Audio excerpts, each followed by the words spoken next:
Hello दोस्तों, मैं हूं कृष्णा। तो आज की इस न्यू वीडियो में आप लोग का स्वागत है।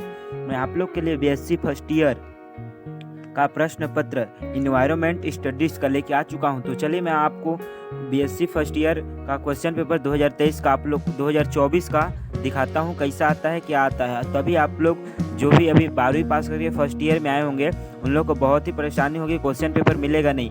तो चलिए मैं आज की इस वीडियो में आप लोगों को क्वेश्चन पेपर दिखाता हूं और इसका आंसर तो मैं अभी फ़िलहाल नहीं दिखा पाऊंगा। तो आप लोग परीक्षा बोर्ड या परीक्षा सार या जो चीज़ भी आता है कॉलेज फर्स्ट ईयर में उससे देखकर आप लोग लिख लीजिएगा। तो चलिए मैं आज के इस क्वेश्चन पेपर से आप लोग को रूबरू कराता हूँ। तो दोस्तों यहाँ पर पहला प्रश्न यूनिट 1 का दिया हुआ है। प्राकृतिक संसाधनों को परिभाषित कीजिए, वन संसाधन के महत्व पर चर्चा कीजिए, वन संरक्षण में विद्यार्थियों की भूमिका का वर्णन कीजिए, जो कि 15 नंबर का है।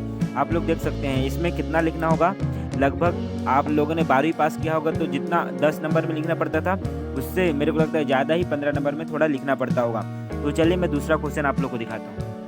और यूनिट 1 का अथवा क्वेश्चन में दिया हुआ है, निम्नलिखित में से किन्हीं दो पर संक्षिप्त टिप्पणियाँ लिखी। पहला नवीनीकरण संसाधन और दूसरा खनिज संसाधन और तीसरा है ऊर्जा के वैकल्पिक स्रोत। और यूनिट दूसरा में मैं आप लोग को लेकर चलूँ तो यूनिट दूसरा में क्वेश्चन दिया हुआ है। यूनिट दूसरा क्वेश्चन में पहला क्वेश्चन है पारिस्थितिकी तंत्र क्या है, जलीय पारिस्थितिकी तंत्र का विस्तार से वर्णन कीजिए। और इसके जस्ट अथवा में क्वेश्चन दिया हुआ है, निम्नलिखित में से किन्हीं दो पर संक्षिप्त टिप्पणियां लिखिए। यहाँ पर 3 टॉपिक दिया हुआ है A, B, C। इसमें से आप लोग को 2 को लिखना है। इसमें बोला है क्वेश्चन के अनुसार प्राकृतिक पिरामिड पहला दिया है, जैव अपघटक दूसरा दिया है, पारिस्थितिकी तंत्र में ऊर्जा प्रवाह तो ये तीसरा क्वेश्चन दिया है। इसमें से आप लोग को 2 लिखना है। जो आपको याद है, जो अच्छा से याद है वही लिखिएगा। और इसमें यूनिट 3 में हम लोग चले तो यूनिट 3 में आपका क्वेश्चन दिया हुआ है जैव विविधता को परिभाषित कीजिए, जैव विविधता पर संकट की चर्चा कीजिए और जैव विविधता के संरक्षण के तरीकों की व्याख्या कीजिए। और इसके जस्ट अथवा में क्वेश्चन दिया हुआ है किन्हीं निम्नलिखित में से किन्हीं 2 पर संक्षिप्त टिप्पणियां लिखिए।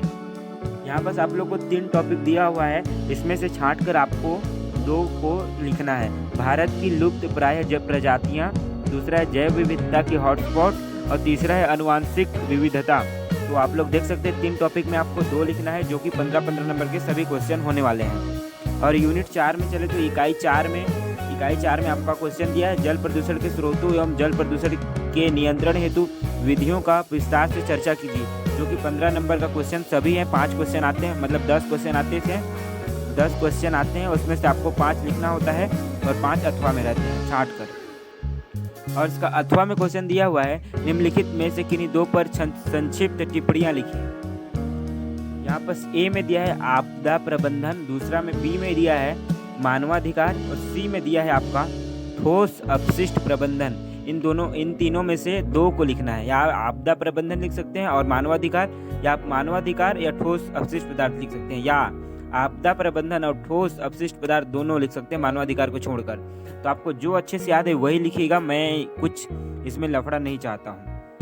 और प्रश्न 5 में आपका क्वेश्चन दिया है यूनिट 5 में बोले तो इकाई 5 में वैश्विक उष्मीकरण से क्या तात्पर्य है, वैश्विक उष्मीकरण के कारणों एवं प्रभावों पर विस्तार से चर्चा कीजिए। और इसके अथवा में जस्ट क्वेश्चन दिया हुआ है, निम्नलिखित में से किन्हीं 2 पर संक्षिप्त टिप्पणियां लिखिए। पहला है मूल्य आधारित शिक्षा, जो कि डिवाइडेड है 7.5 नंबर पर। और यूनिट 5 का अथवा का दूसरा B है जलवायु परिवर्तन के प्रभाव और दूसरा है वन्य जीव संरक्षण अधिनियम। तो आई होप यह वीडियो समझ आया होगा आप लोग को। अगर अच्छा लगा, आप लोगों ने बीएससी फर्स्ट ईयर या किसी भी कॉलेज में क्वेश्चन पेपर चाहिए तो मुझे कमेंट बॉक्स में बताइए, उसका क्वेश्चन आप लोग को क्वेश्चन पेपर अपलोड करूंगा। आई होप आज की इस वीडियो में बस इतना ही। अगर पसंद आए तो प्यारा सा लाइक और प्यारा सा कमेंट करके जाइएगा। तो मैं मिलता हूँ आपको किसी न्यू एजुकेशनल वीडियो के साथ। तब तक के लिए आप बने रहिए मेरे चैनल पर।